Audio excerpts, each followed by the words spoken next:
আহলে হাদিসের এক লিডার বলছে যে কাবা ঘরের মধ্যে মূর্তি আছিল, তো মূর্তি বর্তমান থাকলে অসুবিধা কি?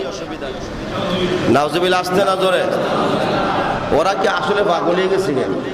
আবার মাথায় ধরে ওরা কি আসলেই পাগল? তার শায়েক নামে ছাগল হয়ে গেছে। পাগলটা ভালো মানুষ কি কথা বলতে পারে? আচ্ছা আপনারাই বলুন, বাইতুল্লাহর মধ্যে যখন মূর্তি ছিল তখন কি কোনো নবী রাসূল ছিল? কথা কয় না, নবী রাসূল ছিল।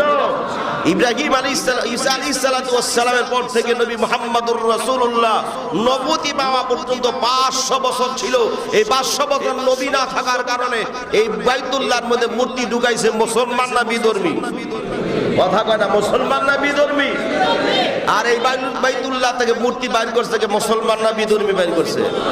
আপনার আমার নবী নিজের হাতে মূর্তিগুলা ভাঙ্গিয়া কাবা শরীফ থেকে বিতাড়িত করছে। জোরে কোন আল্লাহু আকবার। এটা চিন্তা ফিকির করছ না, মুসলমানরা কি বাইতুল্লাহ মূর্তি ঢুকাইছে না বিধর্মীরা ঢুকাইছিল? মুসলমান সবসময় মূর্তির বিরুদ্ধে থাকে, মূর্তি বের করার পক্ষে, আর বিধর্মীরা মূর্তির পক্ষে। ঠিক কিনা ধরে বোঝা লাগবে। হিন্দুরা আপনাদেরকে বলে আমরা মূর্তি পূজা করি, তোমাকে কাবা ঘরের ভিতরে তো মূর্তি ছিল।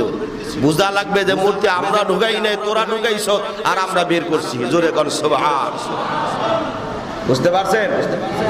মনের ভিতরে ওয়াসওয়াসা নিবেন না, কারণ বহু মুসলমান দুর্বল হয়ে যায় কথার পরে যে বাইতুল্লাহর মধ্যে মূর্তি ছিল, তাহলে আমরা মূর্তির ইবাদত করছি, তা অসুবিধা কি? মূর্তি তো আমরা ঢুকাই নাই, ওরা ঢুকাইছে, আর আমরা মূর্তির বিপক্ষে মূর্তি বের করছি। ঠিক কি না ধরে কর? আল্লাহর ঘরের ভিতরে কোনো ভেজাল থাকতে পারে? নবী আসছে দুনিয়ার জমিনে মূর্তির বিরুদ্ধে জিহাদ করার জন্য, আর আমরা মূর্তির ব্যাপারে সাপোর্ট দিই। ঠিক কি না ধরে কর?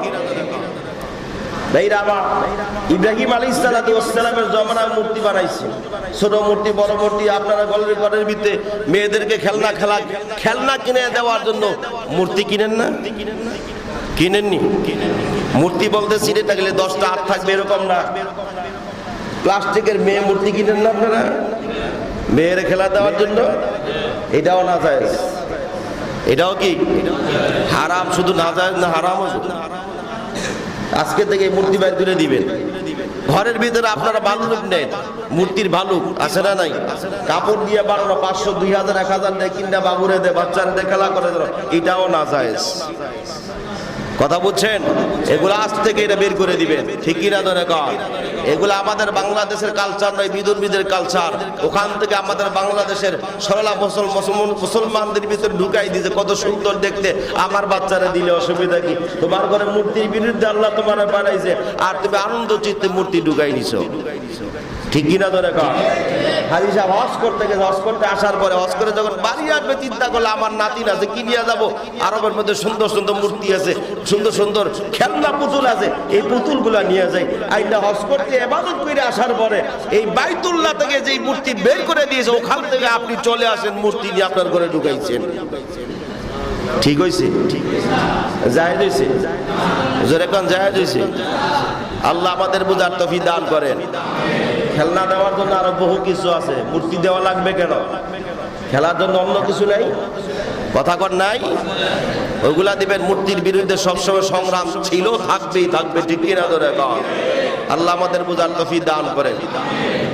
ইব্রাহিম আলাইহিস সালাতু ওয়াস সালামের জমানায় মূর্তি বানাইছে মানুষ, মূর্তি বানায় মূর্তির ইবাদত করতেন। সব মানুষ মূর্তি রাখার জন্য একটা ঘর থাকে, আছে না নাই? বর্তমানেও আছে। ঘর বানায়া এটার মধ্যে ছোট মূর্তি, বড় মূর্তি বানায় রাখছে।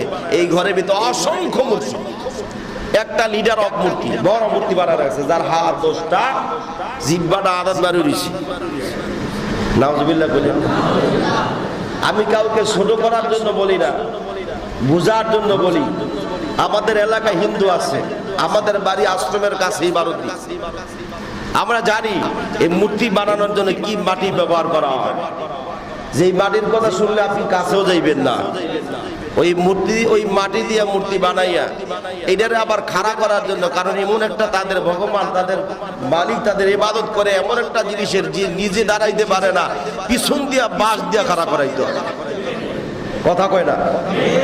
বাঁশ দিয়া খাড়া করার লাগে না, পিছন দিয়া বাঁশ দিয়া খাড়া করাইতে হয়। যেই জিনিস নিজে দাঁড়াতে পারে না, বাঁশ দিয়া খাড়া করার লাগে, এটা কি প্রভু হতে পারে? কথা কোনে? ইবাদতের লায়ক মূর্তি বানাইছে।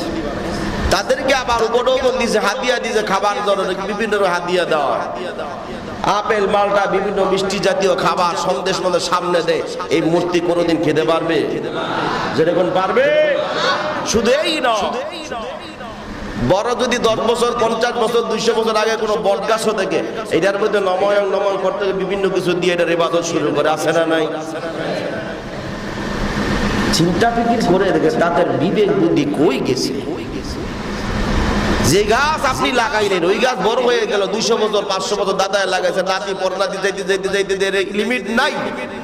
শেষ পর্যন্ত আরেকজন দেখে ওরে বাপরে বাপ, এটা তো 200 বছর আগের বট গাছ, এটা কিছু একটা এইটারই গোলামি শুরু করে দিয়েছে, আছে না নাই? কিছুদিন আগে বৃষ্টি হয় না রংপুর এলাকায়, বৃষ্টি হওয়ার জন্য অন্য জাতি বলবো না তাদের নাম, তারা বৃষ্টি হওয়ার জন্য ব্যাঙের বিয়ে দিছে। কি দিছে? ব্যাঙের বিয়ে দিছে।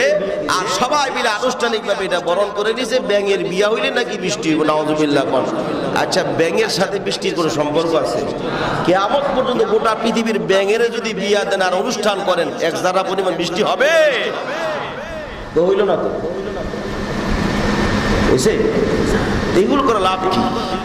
এগুলো আমাদের মুসলমানদের ভিতরে মেজাজের ভিতরে ঢুকে দেওয়ার জন্য তারা উদ্বুদ্ধ উৎসাহিত করতেছে, আর আমরা সেই ষড়যন্ত্রের মধ্যে পা দিচ্ছি। ঠিক কিনা? ধরে ইব্রাহিম আলাইহিস সালাম মূর্তির বিরুদ্ধে যখন কথা বললেন, তোমরা এমন জিনিসের ইবাদত করো লা তাদুররু ওয়ালা তানফা, ইবাদত ক্ষতিও করতে পারে না, উপকারও করতে পারে না, খাইতেও পারে না, লড়াচড়াও করতে পারে না, বিড়ালে প্রস্রাব করে দেয়। কয়দিন আগে দেখলাম মূর্তির সামনে বিড়াল পায়খানা করতেছে আর মূর্তি আগ করে দাঁড়াইছে। নাউজুবিল্লাহ কইলেন পারবে? মূর্তির এই ক্ষমতা আছে? জোরে কোন আছে? ভাইরা আমার, যাই হোক, তো ইব্রাহিম আলাইহিস সালাম তাদেরকে বুঝাইতে লাগলেন, বাবেরে বুঝে, আব্বা আপনি এমন একটা জিনিসের ইবাদত করেন যে উপকার করতে পারে না, ক্ষতি করতে পারে না, আপনি নিজের হাতে বানায় কান্দলিয়ে চলেন, আপনার কোলও নিতে পারে না, আপনার দুঃখ দুর্দশা সম্পর্কে জানেও না, এর ইবাদত কেন করেন? আপনি আমি আল্লাহর একাত্মবাদী আল্লাহর গোলামি করেন। ইব্রাহিম আলাইহিস সালামের বাবা রাগ হয়ে গেলেন, তুই বুঝি এর লিগে জন্ম দিয়েছিলাম, তুই আমি বাবার বিরুদ্ধে তোর খোদার দাওয়াত দেস, আর আমি বাবারে আমার খোদার বিরুদ্ধে তোর খোদার দাওয়াত দেস, এটা তো সম্ভব নয়। ইব্রাহিম আলাইহিস সালামের পিতা অভিযোগ দিলেন নমরুদের কাছে। নাউজুবিল্লাহ।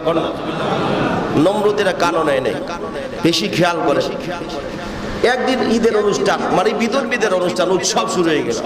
ইব্রাহিম আলাইহিস সালামকে এলাকার লোকেরা দাওয়াত দিলেন, এই আসো ইব্রাহিম, আমাদের অনুষ্ঠানে চলে। ইব্রাহিম বলে, ইন্নী সাকিব, আমি অসুস্থ, যেতে পারবো না। এই কথা বলে বাড়ি রয়ে গেছে। সুবহানাল্লাহ বলেন না? উনি কিন্তু অসুস্থ ছিলেন না। আচ্ছা, আপনারাই বলেন, নবীরা কোনোদিন মিথ্যা বলতে পারে? জোরে কোন পারে? এবার আসেন, কোন ইমানদার ব্যক্তি, কোন আল্লাহওয়ালা ব্যক্তি যদি তার চোখের সামনে দেখে আল্লাহর বিরুদ্ধে কার্যকলাপ দেখে, এর কি মন মানসিকতা ভালো থাকতে পারে? জোরে করে ভালো থাকতে পারে? আল্লাহ নবী ইব্রাহিম আলাইহিস সালাম দেখলে আল্লাহর বিরুদ্ধে গায়রুল্লাহর ইবাদত করে, একাত্মবাদী খোদা বাদ দিয়ে বিভিন্ন মানুষের ইবাদত, বিভিন্ন জিনিসের ইবাদত করার কারণে ইব্রাহিম আলাইহিস সালাম মনের ভিতরে কষ্ট পাইয়া মনে অসুস্থ হয়ে গেলেন। এই জন্য বলে, আমি শারীরিক অসুস্থ না, আমি মানসিকভাবে অসুস্থ। জোরে করে সুবহান। উনি মানসিকভাবে ভেঙে পড়ে যাওয়ার পর বলছে, আমি অসুস্থ, যাও চলে যাও, তোমাদের উৎসবে আমি যেতে পারবো না। চলে গেলেন সব মানুষ। উনি একটা কুড়াল হাতের মধ্যে নিয়ে মূর্তির ঘরের ভিতরে ঢুকিয়া দিকে, কিরে মূর্তিরা, আজকে তো করে ভেঙেওয়ালা, যদি ক্ষমতা থাকে তাহলে আমার হাত থেকে তোরা বাঁচ। আচ্ছা, আপনারাই বলেন, মূর্তিটা কি কিয়ামত পিটাইলে জবাব দিবে? যেরকম পারবে?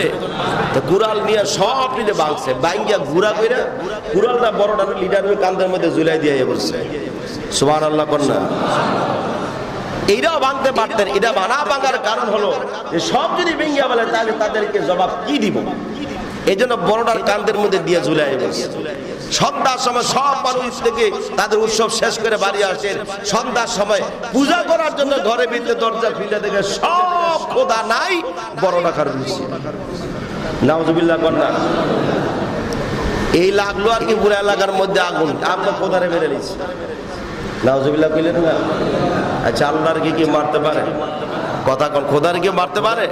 এলাকায় বাইরে হয়ে গেল যে আল্লাহ রে খোদারে মেরে লাইছে রে, মেরে লাইছে। সব মানুষ পাগল, দৌড় যায়, হাই কি কই দৌড় রে, কে মারলো? সব মানুষ একসাথ হয়ে ঘরের ভিতরে ঢুকে দেয়, সব খোদা নাই, এক টাকা রয়েছে। এবার সবাই দিকে এই কাজটা কে করলো? এই কাজ কে করতে পারে? সবাই চিন্তা ফিকির করা মনে ছিল তো ইব্রাহিম মনে এই কাজটা এইটাই করছে। ইব্রাহিম আলাইহিস সালাতু ওয়াস সালাম ডাকালে তুমি কাজ করছো কোনা, চলো এই কাজ কে করছে খুঁজে বার করি। ঘরে ভিতরে ইব্রাহিম আলাইহিস সালাম ঢুকে দেয়, সব নাই, একটা কারো যে মনে এই কামটা হাই করছে। নাউজুবিল্লাহ করেন। সবাই দিছে আইসা তুই কি পাগল বেটা, এই মূর্তি আবার হেঁটে ভাঙতে না, কয় এটা বড় ফোনে সর্দিতে মেরে নিয়েছে হিংসার কারণে, কয়টা অসম্ভব, মূর্তিটা কি আবার মূর্তি ভাঙতে পারে? যদি মূর্তি না ভাঙতে পারে, খাওয়া যদি না খাইতে পারে, লড়াচড়া যদি না করতে পারে, তাহলে কেন তোমরা এই জিনিসের ইবাদত করো? সুবহানাল্লাহ বলেন না? এবার কি এদের বুঝতে বাকি রয়েছে? যেরকম বাকি রয়েছে, সব মানুষ মিছিল শুরু করছে, গিয়া সব মিছিল নেই নমরুদের কাছে, আমাদের খোদা মেরে লেছে, বিচার চাই, ফাঁসি চাই। কার? ইব্রাহিমের বিরুদ্ধে। নমরুদ ডাকাল ইব্রাহিম আলাইহিস সালাতু ওয়াস সালাম, ইব্রাহিম তুমি কি কাজ করছো? ইব্রাহিম আলাইহিস সালাতু ওয়াস সালাম বলেন, বাল ফাআলাহু কাবীরুহুম হাযা, আমি করে নেই, বড়টাই করছি। সুবহানাল্লাহ বল না? নমরুদ কয় তুই কি পাগল নি? এই মূর্তি আবার আরেক মূর্তিরে ভাঙতে পারে? যদি মূর্তিরে না ভাঙতে পারে, মূর্তি যদি নড়াচড়া করতে না পারে, তাহলে এই জিনিসের ইবাদত কেন আপনারা করেন? কেন আপনারা এই মূর্তির ইবাদত করেন? যিনি আসমান জমিন সবকিছু বানাইছে তার ইবাদত করে। এই কথা বলার পর নমরুদকে বুঝছি তুই তো বড় অপরাধী। এবার সবাই দিকে গেলে কি শাস্তি দেওয়া হয়? তার কি শাস্তি দেওয়া লাগে? তা আগুনে বুড়ালাম, আগুনে বুড়া মেরা বলান, তার কিভাবে আগুনে বলা যাবে? এবার ইব্রাহিম আলাইহিস সালাতু ওয়াস সালাম বললেন, আপনার যে শাস্তি দিতে চাই দেন, আমি আমার রবের হুকুম ছাড়া কোনো কিছু মানি না। জোরে কোন সুবহানাল্লাহ। দুনিয়ার জমিনে ইমানদাররা নবী রাসূলরা বাতিল শক্তিকে কি পরোয়া করে? জোরে কোন পরোয়া করে? যত হুমকি দেখ দুমকি দেখ, যত মৃত্যুর ভয় দেখা, গুলির ভয় দেখা, ফাঁসির ভয় দেখা, তারপরে ইমানদার কোনোদিন বাতিলের পক্ষে কথা বলতে পারে না। ঠিক কি না? জোরে কোন। ইব্রাহিম আলাইহিস সালাতু ওয়াস সালামের মৃত্যুদণ্ড রায় দিয়ে দিলেন, অগ্নিকুণ্ড প্রজ্বলিত করলেন। 6 মাস লাগে গেলে আগুনই জ্বালাইছে। কয় মাস? 6 মাস লাগে অগ্নিকুণ্ড আগুন জ্বালাইতে জ্বালে এমন অবস্থা হয়ে গেল, তারাই কাছে যেতে পারে না, আগুনের প্রখর তাপের কারণে। ফালাইব কেমনে? এই জন্য সবাই পেরেছেন, এত দূরে তারা কেমনে বানানো যায়। ইবলিস 3 মাথা হলে নাজিল হয়েছে। 3 মাথা বুঝেননি? বুড়া মানুষ, বুড়া মানুষের মাথা কিন্তু 3টা থাকে। সবসময় দেখবেন মাথা নত এ হয়ে থাকে, মাথা একটা, 2 হাতও একটা, 2 হাতও 2টা, মাথা হলো কয়টা? 3 মাথা। আগের দিনে মুরব্বীরা বলতো, এই ইবলিস আগের জামানার মুরব্বীদের হালত দিয়া, সুরত দিয়া নমরুদের সামনে নাজিরিয়া বলতে লাগলো, তুমি টেনশনের কারণ নাই, এরে ফালানোর জন্য সরম গাছ বানাও। কি বানাও? সরক গাছ বানাও। এক মাথার মধ্যে এরে বানবা, আরেক মাথার মধ্যে রশি দিয়ে ঘুরে ফেলাই দিবা, তাইলে আর কারো সমস্যা নাই। এবার সরক গাছ বানায়া ইব্রাহিম আলাইহিস সালাতু ওয়াস সালামকে একদিকে বানলেন, তারা আরেকদিকে ঝুলাইতেছে, ঘুরাইতেছে, কিন্তু ফালানো সবাই মিলে চেষ্টা করতেছে, সরক গাছ আর ঘুরাইতে পারে না। জোরে কোন সুবহানাল্লাহ। আজকে এই পর্যন্তই থাক। তবে কথা হলো একটাই, হজের আহকামগুলো আল্লাহ রাব্বুল আলামিন ইব্রাহিম আলাইহিস সালাতু ওয়াস সালামের মাত্র দুনিয়াতে পাঠাইছেন কেন? ইব্রাহিম গোটা জীবনে আল্লাহর পরীক্ষায় 1 নাম্বার হয়েছে। জোরে কোন সুবহানাল্লাহ।